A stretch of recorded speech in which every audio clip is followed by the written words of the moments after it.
अचानक कोई नेता आके कहता है कि आप चलो हिंदू धर्म खतरे में है। अरे उससे रोक के पूछिए हमारा स्कूल और विश्वविद्यालय खतरे में है, तब तुम क्यों नहीं आए? मेरी नौकरी कोरोना में चली गई, तब तुम क्यों नहीं आए? हमारी अर्थव्यवस्था डूब गई, तब तुम क्यों नहीं आए? और 85% हिंदू तब बनाते हो जब मुसलमानों के खिलाफ दंगा कराना होता है। और उसके बाद दलित महिला थी, सुनिए, दलित महिला थी उत्तराखंड में, खाना बनाकर स्कूल के बच्चों को खिलाती थी। और दलित महिला की जाति देखकर सवर्ण बच्चों ने कहा हम खाना नहीं खाएंगे, तब हिंदू धर्म खतरे में क्यों नहीं आया? यह मेरा सवाल है। उस महिला की जाति देखते हो क्योंकि वो दलित है इसलिए हम खाएंगे नहीं?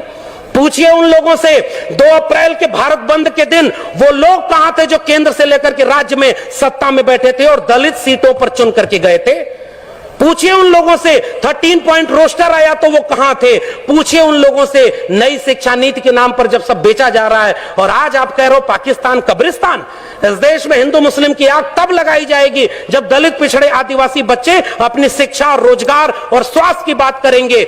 आज इस देश में एक दलित को राष्ट्रपति बना दिया गया और हाथरस में बेटी को पेट्रोल डाल के जला दिया, तब उस राष्ट्रपति की क्यों जबान खुली? यह सच पूछना जरूरी है। और आपने मुझे आमंत्रित करने का जोखिम लिया था, मैं अपना काम करके जा रहा हूं। आपने ये बात जो कही थी, ऐसे मंचों पर आप हमें नहीं भी बुलाएंगे तब भी भारत के संविधान और मंडल कमीशन ने एक नौकरी दे दी है, हम वहां गुजारा कर लेंगे, हमें आपका वोट नहीं चाहिए। लेकिन मैं चाहता हूं कि इस मंच से घर जाने के बाद ये महिलाएं और बच्चियां, ये नौजवान अपने घर में अपने बाबूजी से पूछें कि आप तो धर्म को बचाने गए थे, मेरी शिक्षा, मेरी रोजगार, मेरी नौकरी और मेरे देश को बेचने वालों के साथ क्यों खड़े थे? ये सवाल आपसे पीढ़ियां पूछेंगी।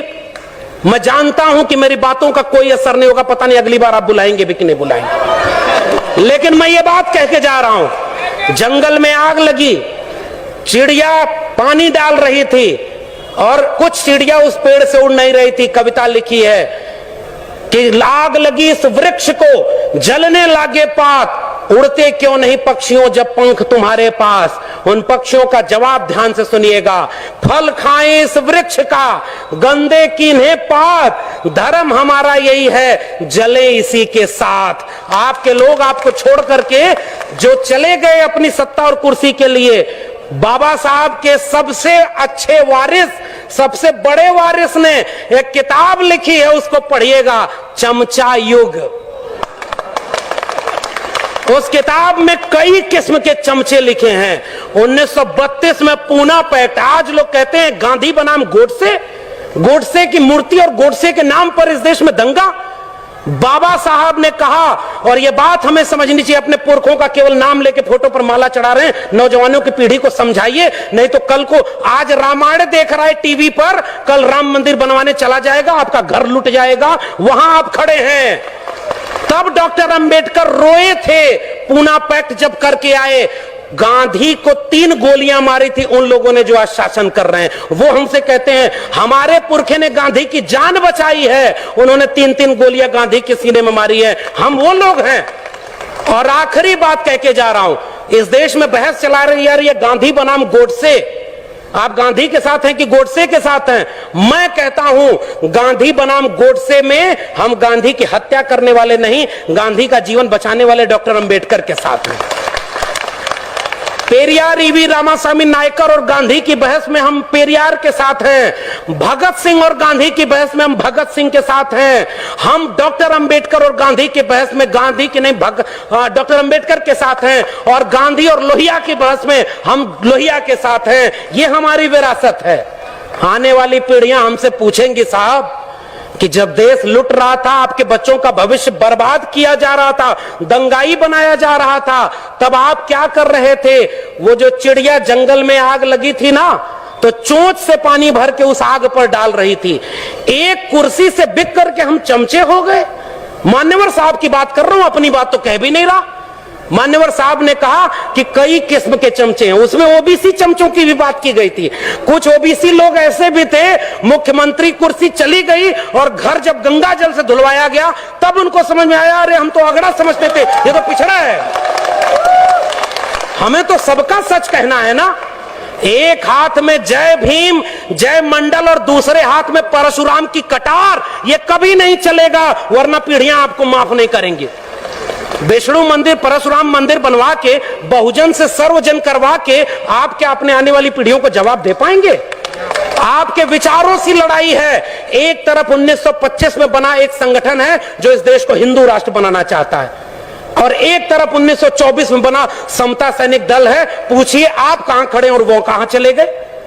क्यों नहीं बाबा साहब का बनाया हुआ यह संगठन 85% लोगों का राज, जिन्होंने इस देश को हाथ से काम दिया, उन्हीं लोगों को आज यूनिवर्सिटी में बैठकर एनएफएस किए जा रहे हैं। कितने लोग संसद और विधानसभा में बैठे थे वो आपके लिए लड़े?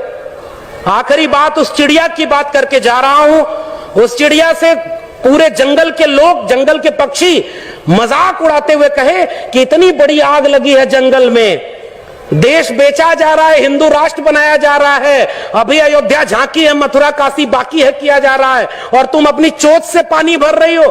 अलीगढ़ के इस सभागार में उपस्थित लोगों, आपसे यही कह के जा रहा हूं उस चिड़िया का जवाब। उसने कहा था कि मुझे पता है कि मेरी चोंच की एक बूंद पानी से ये जंगल की आग नहीं बुझेगी, लेकिन जब इस देश में, इस देश की आग का, इस जंगल की आग का हिसाब मांगा जाएगा कि जब आरक्षण खत्म कर दिया गया, जब निजीकरण के हाथों, अंबानी अडानी के हाथों पूरा देश बेच दिया गया, नई शिक्षा नीति में शिक्षा बेच दी, प्राइवेटाइजेशन में रोजगार बेच दिया, कोरोना में आपकी जान बेच दी, हिंदू हिंदू करके नफरत फैलाया गया, उस देश में पसमानदा तबके के लोगों से पूछिए, इस देश में नाई, जुलाहा, मोची, मल्ला जो पसमानदा बन के मुसलमान हुए, 300 लोग लिंचिंग में मारे गए, 300 में एक भी अपर कास्ट मुस्लिम नहीं है। ये कौन है 15% लोग जो पीछे खड़े होकर आपके बच्चों को दंगा कराने भेजते हैं, और गृह मंत्री का बेटा बीसीसीआई का चेयरमैन बनके करोड़ों रुपया कमा रहा है? आपके बेटे और उसके बेटे में यही फर्क है।